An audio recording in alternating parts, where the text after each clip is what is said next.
modelo. Bibigyan nila ng permiso yan, kahit na yun yung lupa sa kahan. O, isa yun sa mga ano. Clearing yan, totoo yan. Makikita nila, kakasabihin nila, nang-irrigated naman di kaya, kaya bigyan namin. Hindi totoo yun. Hindi totoo yun. Alam mo yung mga politiko yun. So, isa sa mga agents na ng yun talagang gusto na pagsaka yung mga natin. Sa bagay, isang bayan naman talaga eh.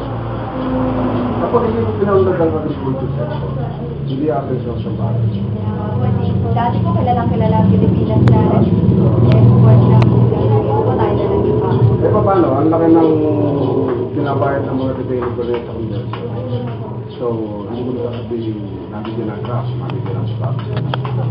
Nasa kanila. Pero clearing naman talaga.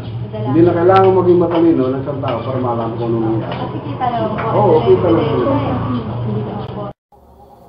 Kung nauuna, kilala ang Pilipinas na taga-export ng bigas sa buong Asia. Ngayon, ang bansa na ang may pinakamalaking porsyento ng pag-aangkat nito. Tinatayang 2.27 milyong tonelada ng bigas ang inangkat mula sa Vietnam ngayong taon. Upang matugunan ang di umano'y napipintong krisis sa supply ng bigas, nakatakda mag-angkat ang Department of Agriculture ng tinatayang 2.1 milyong metro tonelada ng bigas mula sa ibang bansa. Nakasaad sa datos na kapag mataas ang presyo ng bigas sa pandaigdigang merkado, nagsisilbing go signal ito para sa mga mangangalakal na itaas ang presyo ng kanilang produkto. Kahit na ang bigas na ibebenta nila ay mula pa noong huling anihan ng palay ng nakaraang taon na nabili sa mga magsasaka sa mababang presyo. Siyempre yun. Siyempre, ganun talaga yun. Pag wala kang supply, tataas ang demand. Pagka sobrang naman ang supply mo, ay bababa ang presyo. Kung iisipin, napakalaki ang nakukuhang kita ng mga mangangalakal dito at kahirapan naman ang epekto nito sa mamamayang Pilipino. Tiyak matataas na naman ang presyo nito sa pamilihan. Mula piso hanggang 2 piso bawat kilo. Ang dating 37 pesos na isang kilong bigas ay magiging 39 pesos na. Isang malaking dagok sa mga Pilipino na kaninang pangunahing isinusubo sa araw-araw. Upang maingganyo ni Pangulong Arroyo ang mga pribadong sektor at NFA, inuutos na babaan ng taripa sa inaangkat na bigas.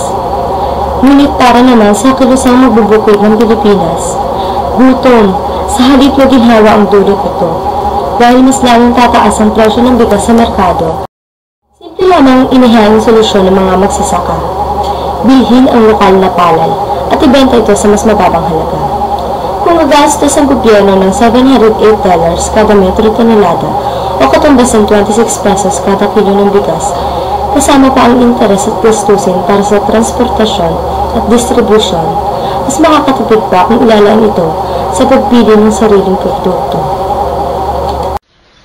Ang gobyerno nga kasi ang may dahilan niyan. Kasi ang gobyerno nga kahit gusto ang bigas, yan naman ay kayang-kaya namang ng gobyerno.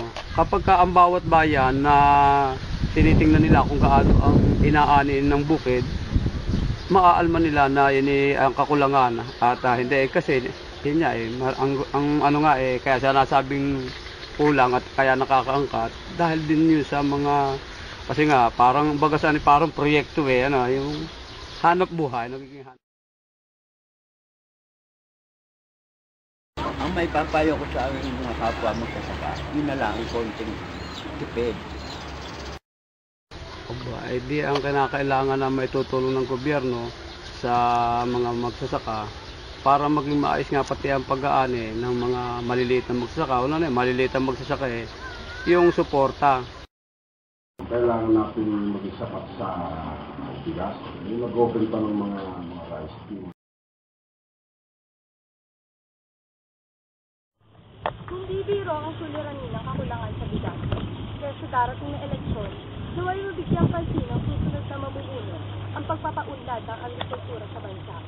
Dahil kung hindi, patuloy na malulugmok ang Pilipinas sa kinakaharap natin. Crisis.